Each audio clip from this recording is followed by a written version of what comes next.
Thank you.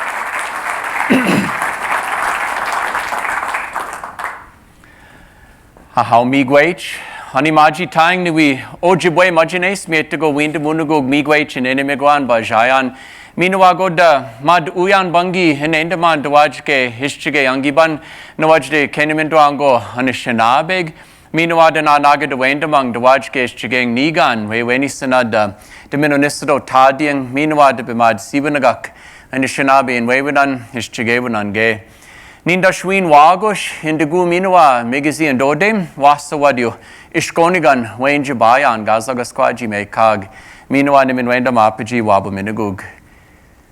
English too? All right. They asked me to come share with you tonight. They didn't say anything at all about using a foreign language like English.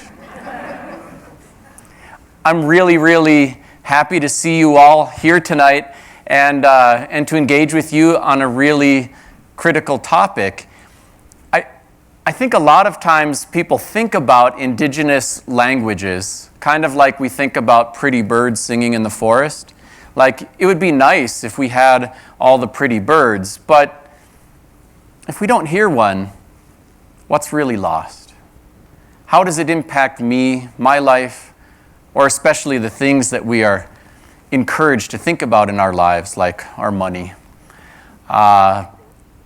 And I want to challenge you to think a little bit differently as we go into this tonight. By way of introduction, people smarter, older, wiser than me, where I come from, say when you go somewhere new, tell them your native name, your clan, where you're from. So I was just giving you a little introduction in Ojibwe. My native name is Wagosh, which means fox. I'm from the Eagle clan, so I'm sporting my eagle bling here tonight. And from Leech Lake, really happy to see you all here today. I think all human beings have some shared fundamental needs. Among them, these ones come up for me. We all need to connect, whether that is to one another, a place, a higher power. Broadly, the need for connection is pretty fundamental in the human experience. And in the connection, the search for real meaning. Of course, there are so many different things that can provide meaning in our lives, but it's the quest for that meaning that really shapes human cultures. And as we think about culture, I think there's a tension between the dueling needs we have for cultural continuity and also cultural change. I've really never met an elder from any culture who does not shake his or her head and go, kids these days. Because there's a tension about cultural change. At the same time that we try to advance and progress and intentionally change things in our cultures. And what gets left behind as we embrace change, and what we could never leave behind and still be the same people. These are fundamental questions, and they're not easy to sort out. So when big changes happen, we have a death in the family, somebody descends into darkness, substance abuse. If there's a divorce or a new custody arrangement, we grieve these things because we have created powerful connection and derived great meaning from those relationships, those humans or things. This is Anna Gibbs, by the way. She's passed away a few years ago. She's an elder from the community of Panema, which is on the Red Lake Reservation in northwestern Minnesota. It's kind of one res over from us. It's a really fascinating community that she's from. No one there's ever been baptized. 100% traditional Ojibwe religious belief in funeral practice. People bury their dead in the front yard there, and they put spirit houses where everyone's buried. So aside from not being able to mow the lawn, If you step out the door to your house, there's mom, dad, grandma, grandpa, generation upon generation, older than America, and it makes it harder to sell the family farm and move to California. Which, by the way, is part of the American experience. We celebrate our freedom to have a malleable identity. If the job is in California, move and become Californian. But for indigenous people, this meaning that is derived from cultural continuity and connection to place works really differently. And it's harder to give up, even though at this point in time, about half of the enrolled tribal citizenry lives off reservation. Anna Gibbs was about 4'11". She had one leg longer than the other. She kind of walked with a gait like this. Full-blooded Ojibwe woman whose English was really pretty clunky. And I think most of her life, most of the obvious markers of her identity, not having marketable English skills, a physical disability, being Native, being a woman, were things by which she was relegated to the margins or not really valued. But by the time she died, everybody wanted to know what she knew. There were about 2,000 people at her funeral. There was a horse caravan going in front of it that stretched out. It must have been at least half a mile. It was really quite a sight. She's a remarkable lady.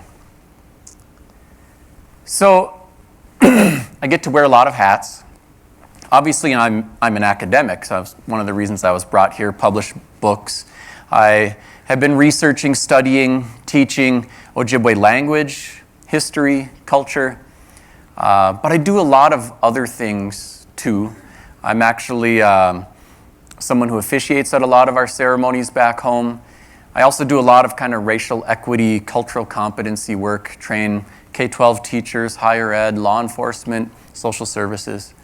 And in all of these different kinds of work, I've come to some pretty, what are to me, powerful revelations. And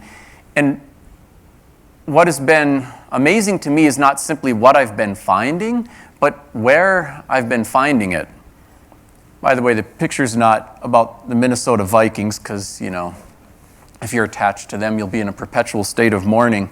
But it's my mother and one of my sons here at the game.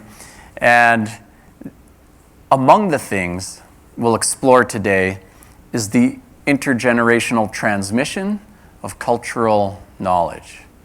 Something that I think is incredibly empowering, but also really challenging.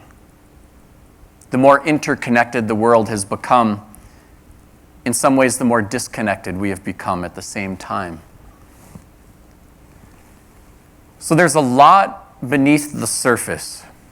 The Ojibwe word for my father, nos, and this is my father. He's not Native at all. He's actually an Austrian Jewish immigrant, a Holocaust survivor. He spoke nothing but German the first 13 years of his life. He has an amazing story of his own. And these are just some snapshots of his journey.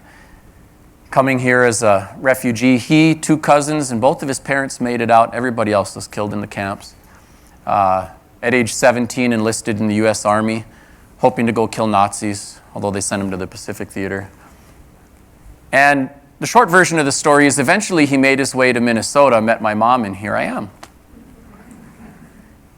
But this too is something that was formative in my upbringing and identity. My mother grew up in a little village called Bena on the heart of the Leech Lake Reservation, population 400. Most of them are my cousins. And my relatives have been buried there also longer than America's been a country. I think for her, she had a pretty visceral experience with poverty. For her, things like harvesting wild rice was less a cool cultural pastime and more a necessary means of survival. And she had quite an amazing journey. I think you could say my dad was hitting a restart button and my mom was trying to find a pathway out of poverty. As they were getting started, I had some really varied experiences. For a number of years as a kid, we had an outhouse, a kerosene lantern, no electricity. We'd pick wild rice. We'd trade with the Schlugers, a white farm family, for some milk and eggs. We'd put the milk in a glass jug, tie a string around it, and sink it in the creek because it was spring-fed and kept it cool. I never experienced food insecurity. In fact, those still remain quite cherished memories. But as I grew up, I saw a lot of change. My mother eventually became the first female Native attorney in the state of Minnesota. Built a nice house. The economic profile for our family changed. I think we get messaged a lot about the American dream. Work hard, good morals, you too get sweet American apple pie. And I think it's like half true, because the true part's what I saw my folks do, but only half. George Carlin's ringing in my ears. We call it the American dream because you got to be asleep to believe it. There are barriers out there, and the barriers are not equitably distributed by gender, race, and a whole bunch of other things. But I did see amazing things in motion. Both of my parents were in their own ways trying to maintain cultural continuity and also trying to change something.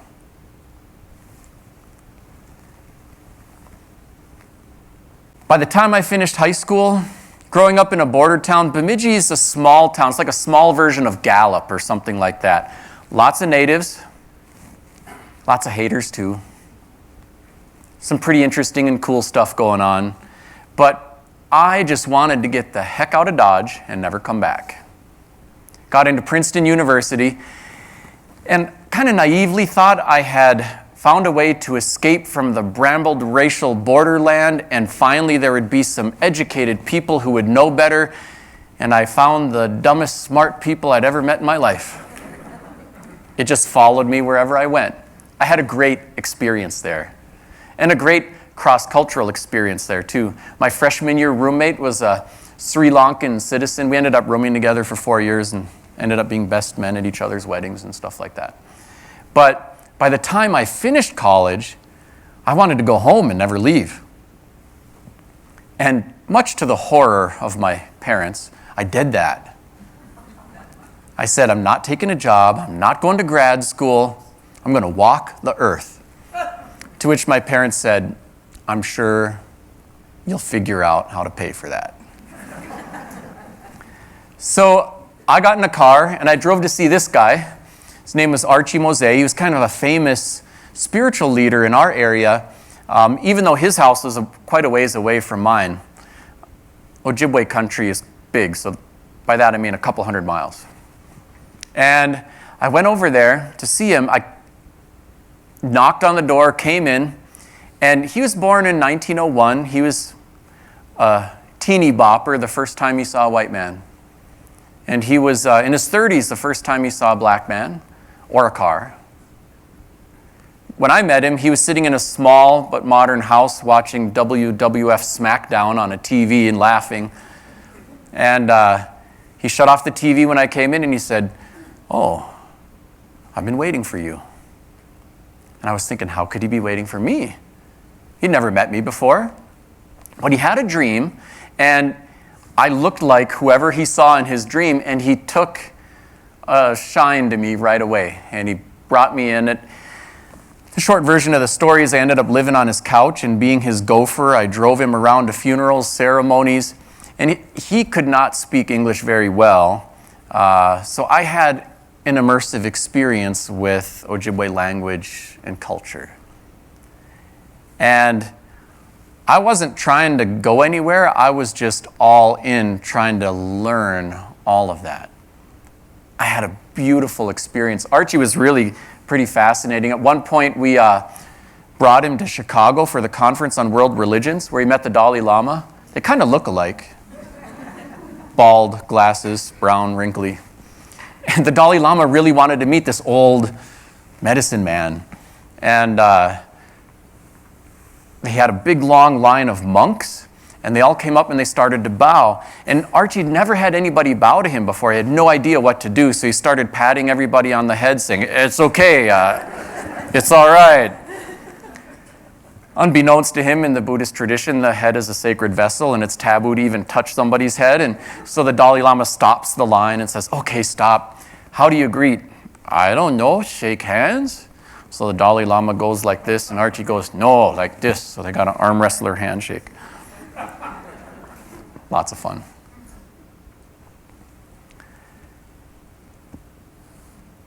My mom's mom, Luella, still alive today at age 97, had grown up and been ripped away from her parents and sent to residential boarding schools and got lots of harsh physical discipline for using Ojibwe. And it caused a break in our family with the intergenerational transmission of the language. By the way, a huge percentage of the tribal population has this experience. A lot of the grandparent generation has been through this. And my mom, as part of her quest, had not only been climbing the ladder and pursuing a law degree and things like that, but had been trying to learn about language and ceremony and things like that. So I did get this from my mom as well as from my experience with Archie. But it was a rebuilding effort.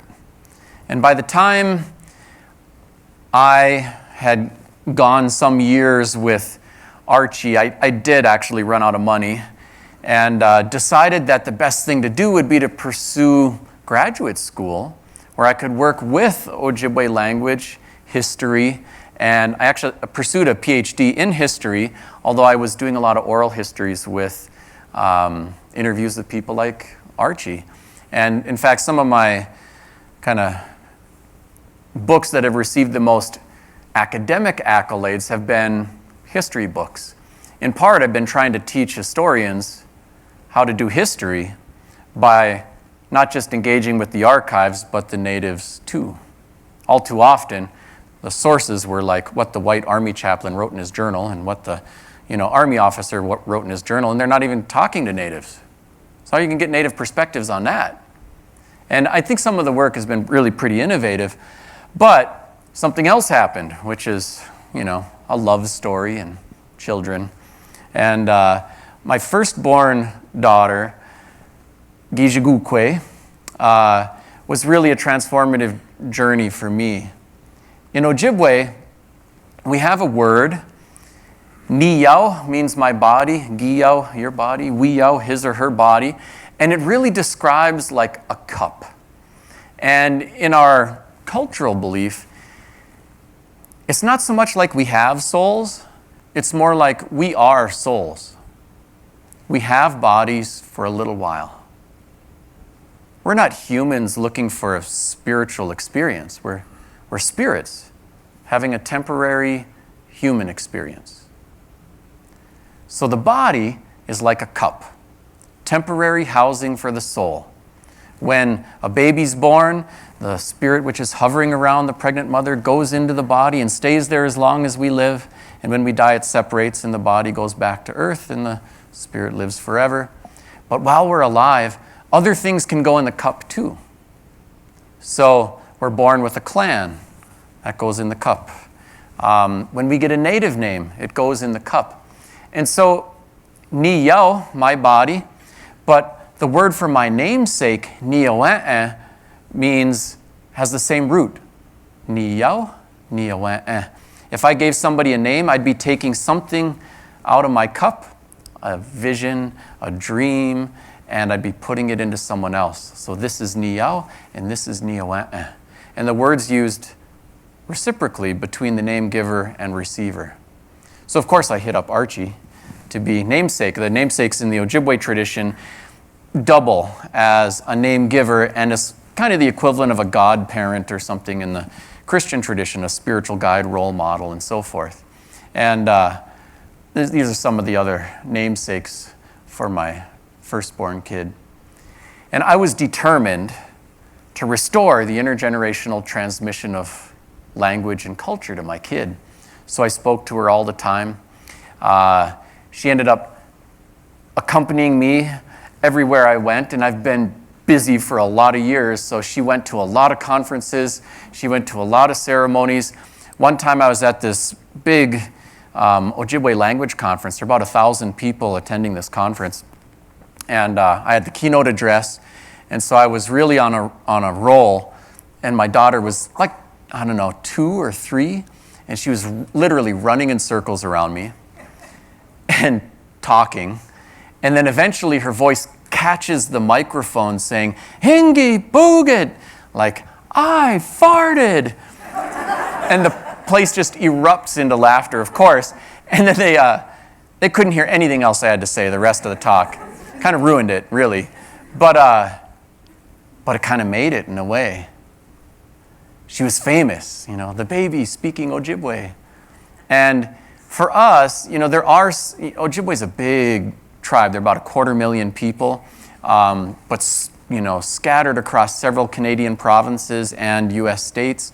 And some of the remote communities in Canada, there's actually 100% fluency in some of them. But for most of the communities, including all of them in the United States, most of the speakers were elders. So for a lot of these folks, a baby running around speaking Ojibwe was something amazing to them. Even though that was how they had all learned, it had been a while. So it was a moment of pride, I guess, that my kid trashed my keynote address. And the journey would continue to deepen. She's all grown up now. Here she is, actually just this past weekend, right before I came down here, we had a remarkable opportunity, and there's a lot more to say about it, but at one point I went to this meeting in Mille Lacs, which is another Ojibwe reservation in central Minnesota, and they called me in. They had a big stack of papers like this, and there were about half a dozen of us, kind of language activists there, and one accountant. And they said, "We want you to look through all these grants. We have some overages, and we'd like to do something with Ojibwe language revitalization in our community. We've identified only 25 speakers left in this community, and we want to do something real." And I said, "Wow, this could be the worst meeting of my life, looking through all of these regulations. How much is your overage?" They said, "Well, it's about $17 million. So I pushed that stack of papers aside, and I said, "Listen, you probably won't have an opportunity like this very often. Here's what you need to do. Set up your speakers to teach people our language for hundreds of years to come. Let's do Rosetta Stone. Let's develop literary traditions for this formerly oral language," and a whole bunch of different, I just spouted off all my ideas. Turned to this lady from accounting. I said, "Is there anything in that stack of papers that says we cannot do this?" And she said, "I don't think so." And so they all looked at each other and said, "Let's do it all."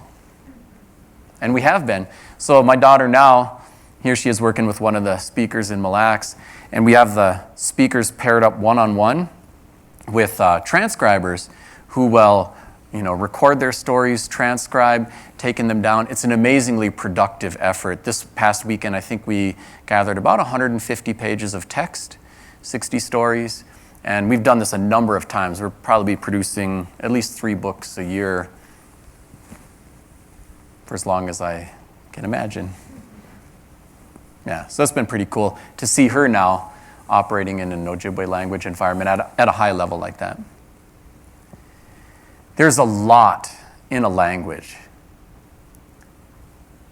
Language is not just a pretty bird singing in the forest.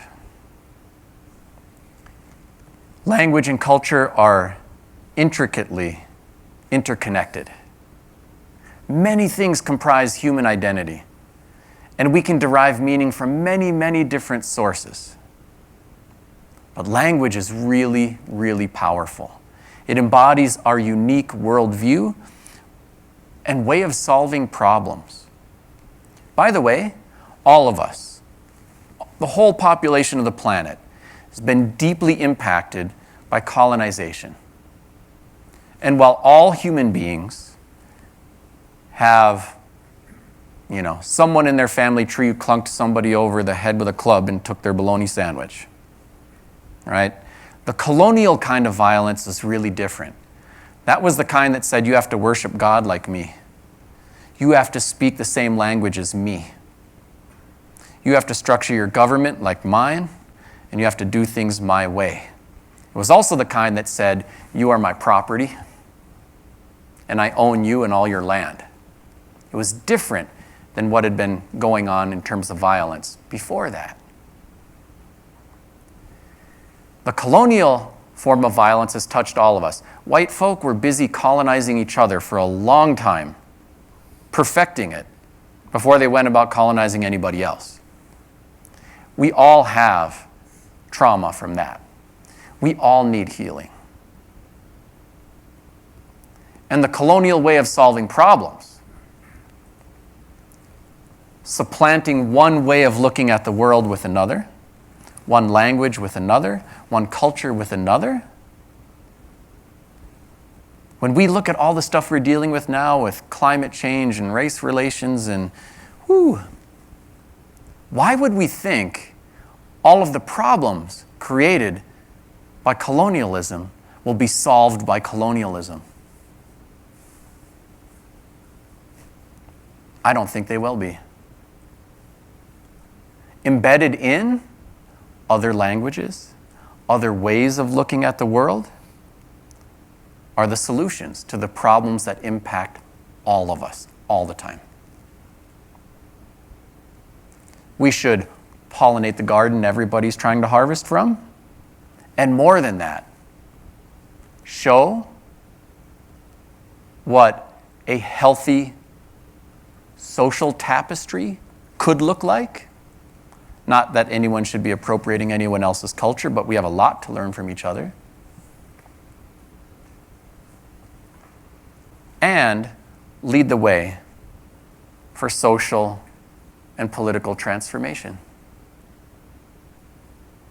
Why would we do the coup de grace on the tools we need the most? Or just not care as they fade into the sunset? I've been really lucky. I've been privileged to travel the world and go to many different places, and sometimes in really deep ways. I first got fascinated with the Hawaiians, Native Hawaiians, because of what they had done with indigenous language revitalization. About 30 years ago, the Hawaiian language was illegal for use in public schools. They were down to 1,000 speakers, half of whom lived in one isolated island community, and the other 500 were all elders scattered across all the other islands. It was not looking pretty. Today, there are over 22,000 speakers of Hawaiian. Over 3,000 have learned it as their first language in the home. You can go to school, K-12, Hawaiian medium, in 22 different Hawaiian medium schools, and you can even get a college degree, all Hawaiian medium, where it's the language of instruction. From doom loop to flywheel. It's pretty amazing. So I wanted to go and figure out, how the heck did that happen? By the way, the Hawaiians are innovative in a lot of other ways too. We have some school districts in America where the per pupil expenditure is about $4,000 per student, and others where it's over $40,000 per student. Of course, we expect the same results out of both. Those more poorly funded schools are 90% of the students are students of color. So our educational system, our funding for the educational system, engineers racially predictable financial disparities because of the link between educational attainment and prosperity. The whole state of Hawaii is one school district. Poof. Yeah. If we wanted to nationalize and equalize per pupil funding in America, now who'd be crying? It'd be rich folk. In fact, they're crying already. Take that state money and put it into private schools. Right? So there's so many cool things happening in Hawaii. There's so much to say, and I'll kind of save some of this for your questions and so forth, but I was amazed by what they're doing and how they go about doing it. The infusion of Hawaiian values. Even when they start the school day, they got the whole staff waiting outside in front of the school. lined up, and that doesn't mean teachers, that means the cooks, the janitors, the administrators, everybody's waiting for the kids. And here come the kids, school buses and straggling parents, and the kids line up. And then the kids have to initiate communication by song, asking permission to come into the school. And when the staff feels they're sincere, they sing back, and then every kid gets a hug from everybody who works there every single day. Aloha. Stated value number 1 means hello, goodbye, and I love you. You can just hear everybody in the mainstream school. Are you serious? 45 minutes on cultural enrichment at the start of every school day. Come on, they're awake in the morning. Do math. Until you realize that they don't have a statistically significant truancy problem. It's getting everybody on the bus. They talk about a concept called maoli, which is like spiritual fire. And they talk about 3 sources. For them, the head is like a cup. I was like, holy cow, I'm in Ojibwe country. And then the belly button, they have a matrilineal system. It's connection to the mother and the matrilineal line. Genitals is like future generations. And they say well-tended fires grow strong and neglected fires grow weak. We do Hawaiian medium education so that our children can have strong maoli, strong spiritual fire. And they do so many cool things, like when a new baby is born, the ancient Hawaiian custom was when the belly button falls off, they go out to the lava beds. Each family has their own place. You can't use someone else's. They carve a little divot, and they put the belly button there with a rock on top. And they'd remember their spots, and when the next kid's born, the next one, and the next one. And when a girl grows up and has babies of her own, she puts a circle around her spot, and then her babies go there. It's pretty amazing out at the petroglyphs when it's like acres and acres of divots and circles. Bonding people to their matrilineal line, bonding people to the Aina, Mother Earth. And they even have these cultural teachings like babies need to stay by their mom. And then when they're a little bit older and they're kids, they can learn about the rest of the world, but they got to stay on their island. And then when they're a little bit older and they're adults and they can go out and represent the community to the rest of the world, but when they're elders, they're supposed to come home to their island and transfer maoli to young people. There's a purpose for each season, each phase of life.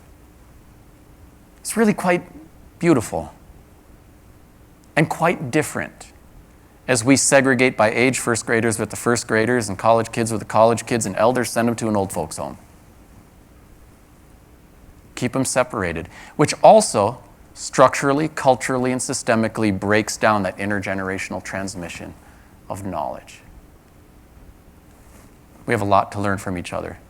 Here's my grandmother I mentioned, Luella, with the baby, Luella. She's 8 now, actually, so it's a little dated picture.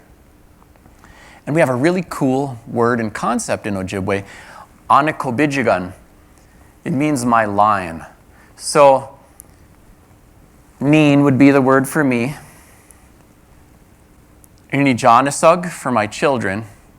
Nojisheg for my grandchildren. And beyond that, we call Indaniko Bejagunug, my line. Going older, Ninigiugug, my parents. Nimishomisug, Nokomisug, my grandparents. And beyond that, Indaniko Bejagunug, my line. It's the same word.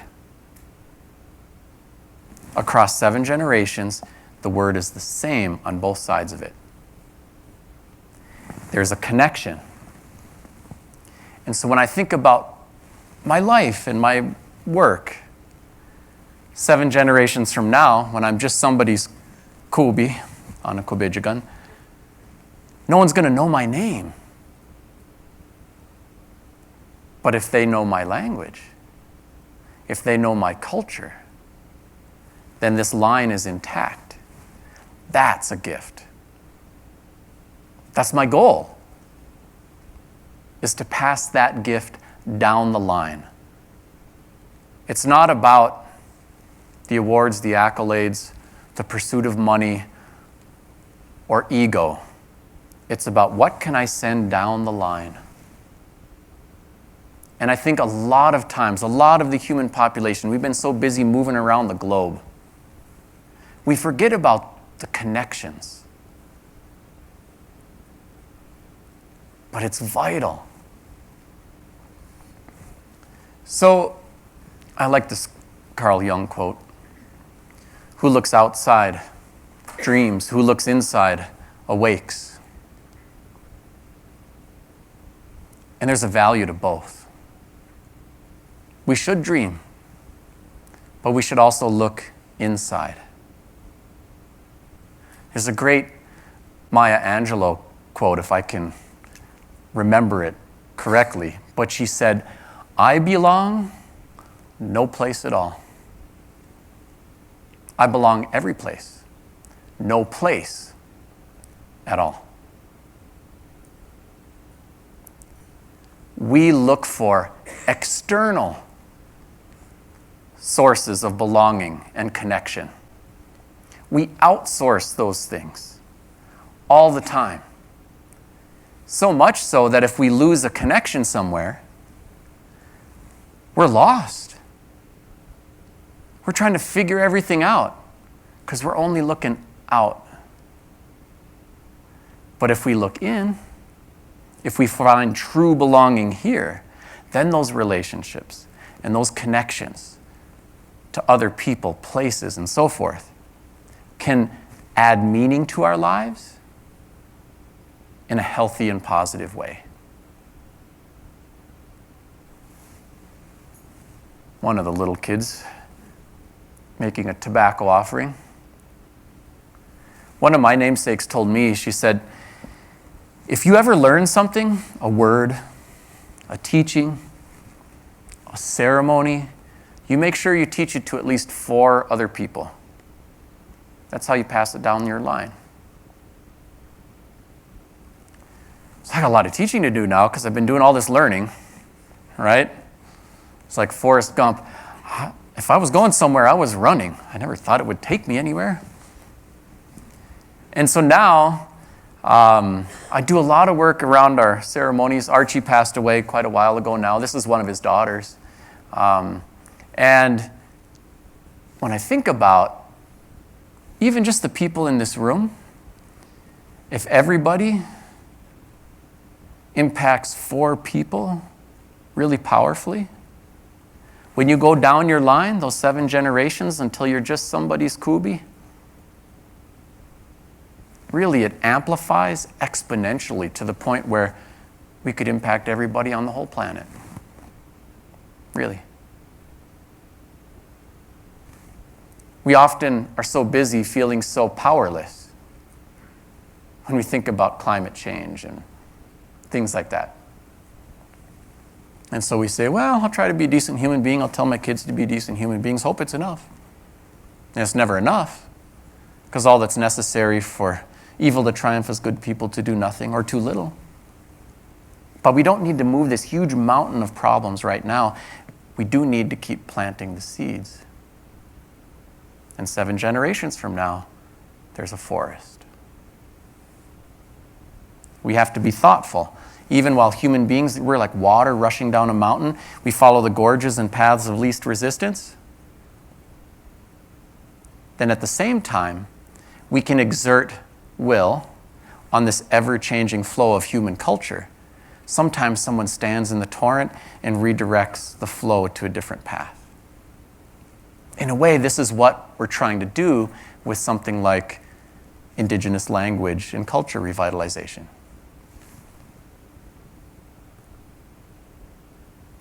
So there's a lot to say about the book. I'll save most of it for the reading, but I'll field as many questions as you're interested in sharing too. I kind of made this as approachable and unacademic as I could. There is a lot of discussion about the importance of language, because I think language is critically important for solving the problems of the world. It's a cornerstone of tribal sovereignty. It is a powerful tool for healing and positive identity development. I have seen so many incredible things happen. The obstacles might be a little more obvious to you. We've got little less than 7,000 languages still spoken on planet Earth. 2,500 or so are extremely endangered, just a tiny handful of speakers. Only about 100 languages are actively and widely taught at colleges and universities. And so we're at a time where it's not just animal populations that are reaching a bottleneck, but human cultures and languages are too. And there's a lot at stake. I share my personal narrative, and then there's a collective narrative about some really inspiring stories. You got a hint of what's going on in Hawaii? This is Rose Tainter. She's an elder from, actually Anna Gibbs' sister from Panema. She's married to a man over in Wisconsin, and she said, we want an Ojibwe immersion school like those Hawaiians got. And they got one. It wasn't easy, but they got one.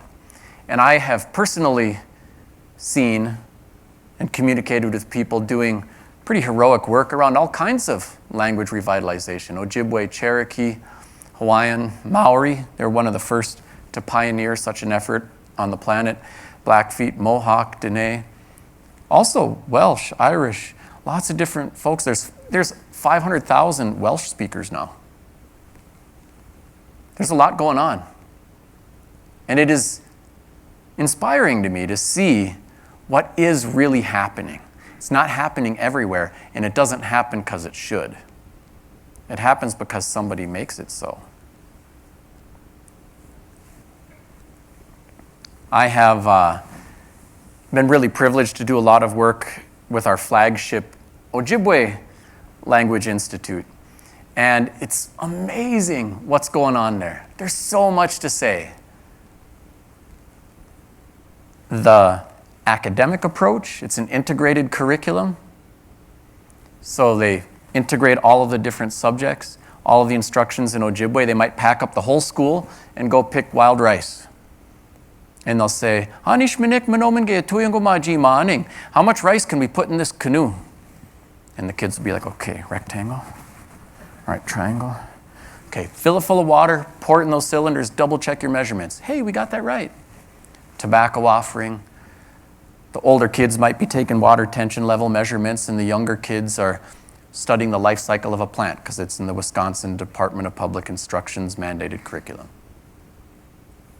And then they'll pick the rice and they'll bring it back to the school, and they'll have a fire and they'll parch it and they'll jig it and they'll winnow and separate the hulls, and they'll have a feast. And they'll be back in the classroom and they'll say, this was a staple food. What's the caloric content for one serving? What's the nutritional value for one serving? On this reservation, there are several communities. If there's 720 people in this one, 340 in that one, 538 in that one, how much rice would they collectively harvest in a year? And then let's do some graphing. So some years the yield's going to be higher, some years it's going to be lower. How much would they need to harvest to maintain this population consistently over all this time? And the kids are like doing all their math, and then they're like, wow, our ancestors did that? And the teacher's like, no, you just did that.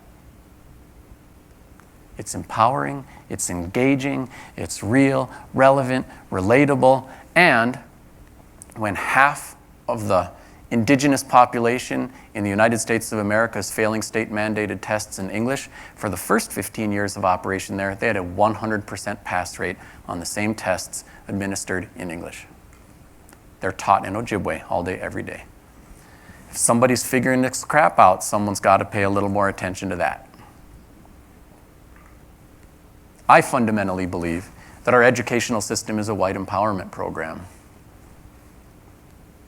If you're white, you learn lots about white history, language, culture, ways of doing things, how white folk helped make this country and the world an amazing place.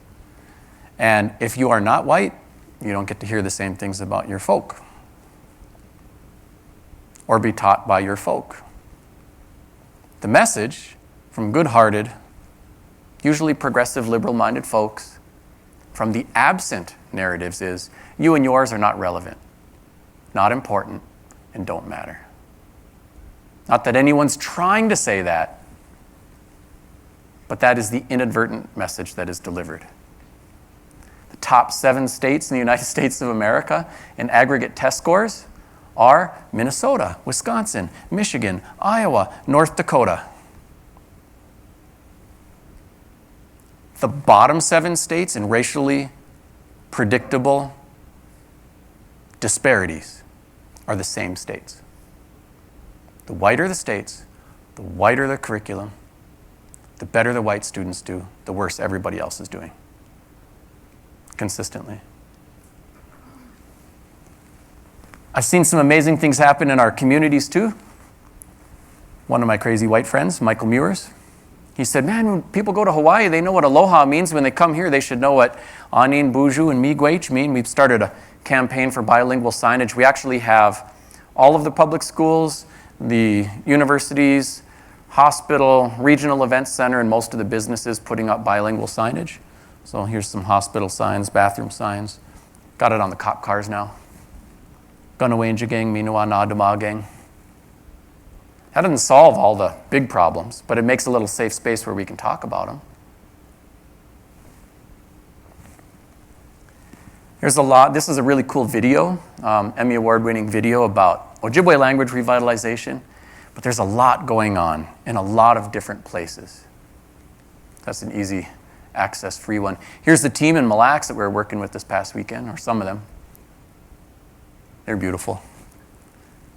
It's pretty cool to see what's going on. Very empowering. The goal, right? I want to teach everything I know to 4 people. I know how to make books. I make sure at least 4 people in Mille Lacs know how to do what I do. With the recording, the transcribing, the team building, the leadership pieces, the working with elders, how to negotiate contracts with the press and get the best rate and maintain your copyrights and all these different sort of things. So there's a lot of pieces at work here, but it's been really exciting to see. And we're building up capacity so that Mille Lacs can keep this stuff going on their own. The elders are loving it. They really are. They're like, I'm going to be a published author. Oh my God. Yeah, it's been pretty exciting. We're doing Rosetta Stone too, and that is really just getting started. So when we began, I was talking about connection, the search for meaning, cultural continuity and change. I look different in all my clothes, huh? There's another word in Ojibwe, wagakwa. It means an axe. And there's a saying like, Gishbin wikani zagakwa gibimadisiwi ning alba jutun giwagakwa. Like, if there's ever a bramble in your life, pick up your axe. And it's a way of saying like, whenever things get hard, pick up your ways. I come from a pretty resi res. I mean, everybody knows somebody who burned up in a house. Like horrific substance abuse crisis and things like that. And there's a pretty awesome TED Talk by Chimamanda Ngozi called The Danger of a Single Story. And she talks about how the problem with stereotypes isn't so much that they're incorrect as much as they are incomplete. And we get these stereotypes about Native people that they're all rich from casinos, or that they're all living in squalor on reservations, and the truth is kind of complex. Sometimes I get questions like, if it's that bad, why don't you leave? And I'm like, man, I'm looking at all of these American presidential scandals, from Teapot Dome to Watergate to Iran-Contra, and who knows what's going to be happening next. If America's so bad, why don't you just leave? Right? If you take that single story and that's all America is to you, then why wouldn't you leave? But that's not all there is. There's all this beautiful stuff in the same place. All this potential to access opportunity in the same place. A beautiful country, and in spite of its problems, a beautiful American culture too. And it's like that for us. All this beautiful stuff and all these problems, they're all in the same place. Of all the things that are going wrong on a reservation, there's not a one of them can't be fixed by what's going right. We are more than the sum of our tragedies. So, I'm trying to show people how to pick up their wagakwad. Another Carl Jung quote. He was pretty good. But the meeting of two personalities is like the contact of two chemical substances. If there's any reaction, both are transformed. I'd say that about my kids and my wife, but I'd say that about my college roommate. I'd say that about the contact between two cultures. If you make contact and you actually listen, you can learn something. And that goes both ways. Paulo Freire, Pedagogy of the Oppressed, talks about dealing with oppression as a conversation between oppressor and oppressed, where both are transformed.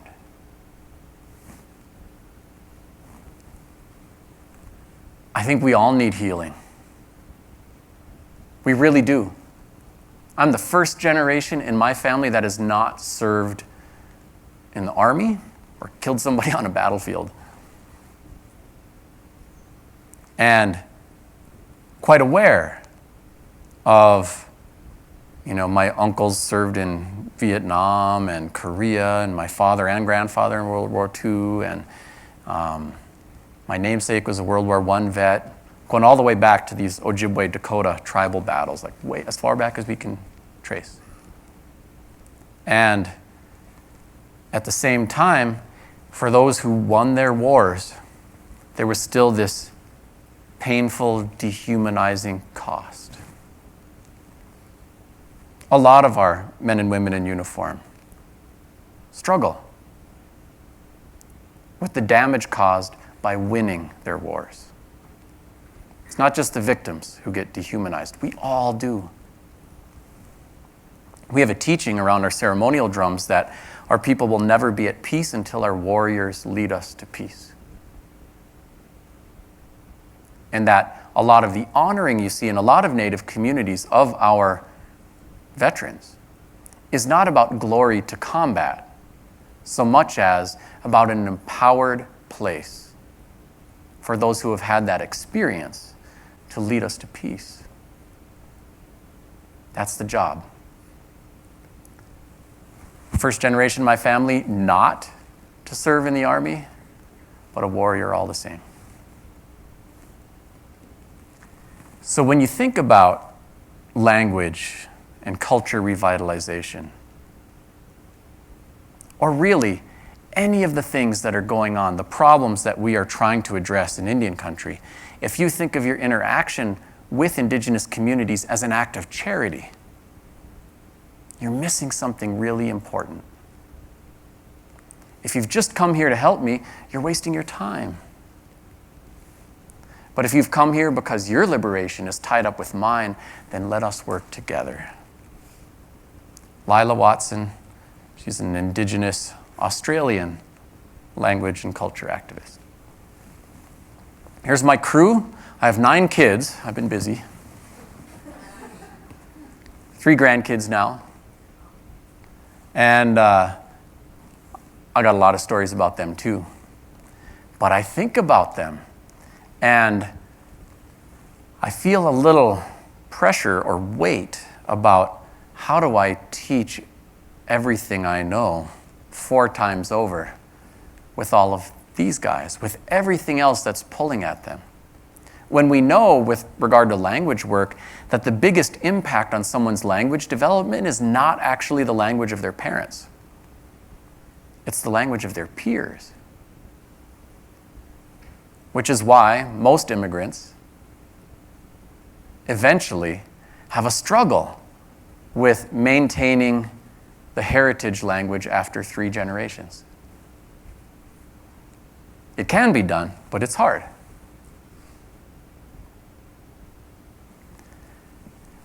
But at the same time that I see the struggles, I'm filled with hope. We have so many things in our cultural toolbox, more than I could unpack for you here today, but I'll give you a couple of hints of some of the things we do.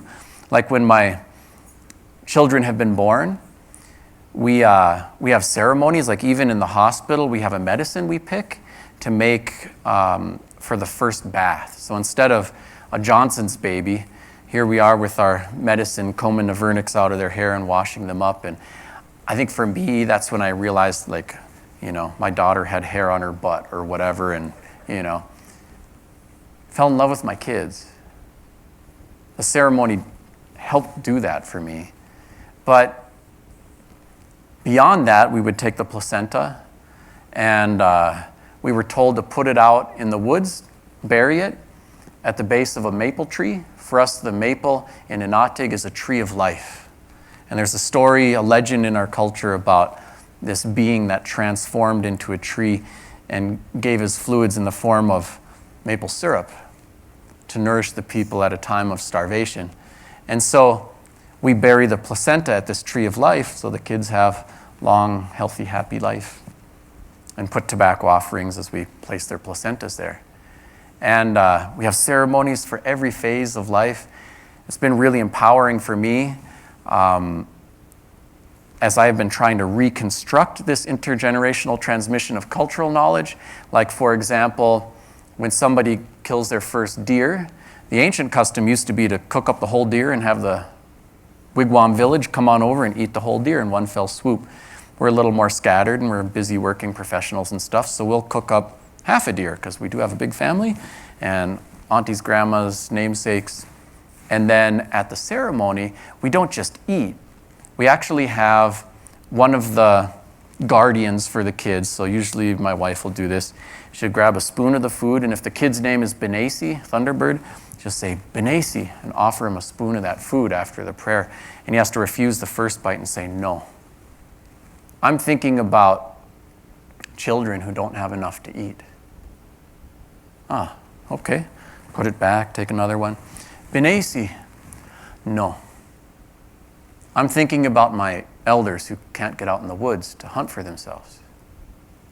Okay. Put it back. Benesi, no. I'm thinking about my family and my community and the people who came here today to support me. Okay. And again, Benesi, then he can eat. And we'll say, Benesi, you just changed your life. Up until today, you're what we call a dependent.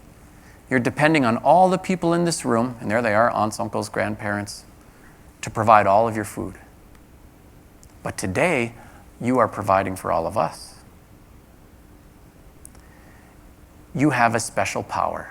It's the power to gather resources. You'll have it when you hunt. You'll have it when you fish. You'll have it when you pick berries. You'll have it when you get a job. Use your power. And think about children who don't have enough, elders who can't get it for themselves, your family and your community, and they take the rest of their killed, packaged up deer meat and they give it away, so they're impoverished but rich. Oh, the kids puff up. And I have 9 kids, so I do a lot of experimenting on them, and I have to say that this has profound effects. Cultural practices both reflect the values of a people and also shape the values of a people. So these things are very impactful. You can say you're communal or something, but it's really different when you do stuff like this.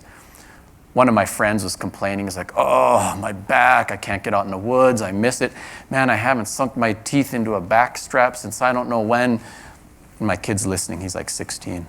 So he didn't say anything, but he did go out in the woods, he harvested a deer, he cleaned it up, he tanned the hide. He went over to my friend's house, filled up his freezer, and gave him a tanned deer hide. My friend was saying, oh man, I didn't know people remembered that. And it was great because I didn't have to say, go fill up his freezer. And so this stuff shapes people. We have ceremonies too, like when girls come of age. And we do the hunting thing for boys and girls, and all the women in our family are a good shot too, so watch out. But as girls come of age, they get their first menstrual period, there's a whole year of ceremonies. And each traditional food in our area, for us it would be wild rice, wild game, fish, maple syrup or sugar, berries. They are fed like we would at a first kill feast, each one, as they come into season. And the aunties and grandmas and female namesakes provide a lot of empowerment teachings through this. Some of them are really simple, like, you're a woman now. When you see a bunch of women sitting around visiting, come sit with us, because you're one of us. And they'll say things like, you have a right and also a responsibility to be respected by men. Here's what that means. No one can hit you.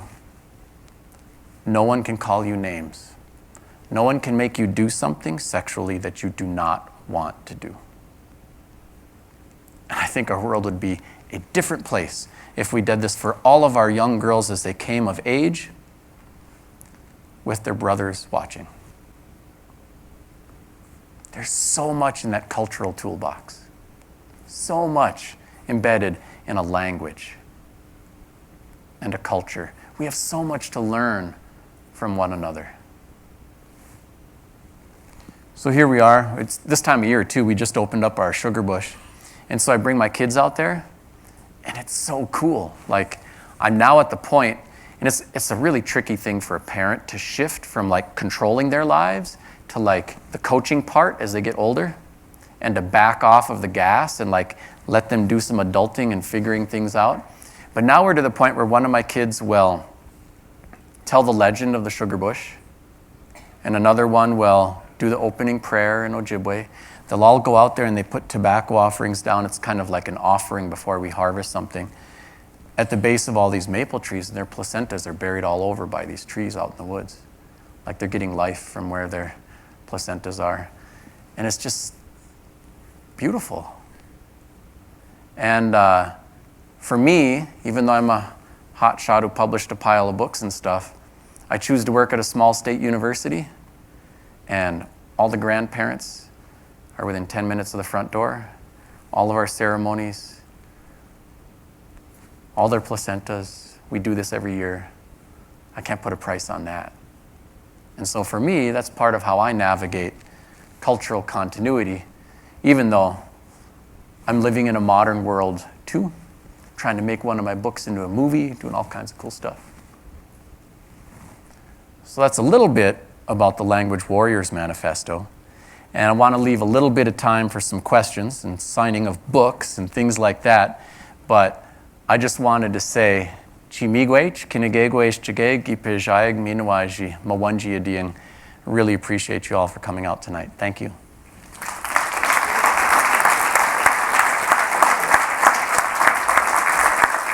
Thank you.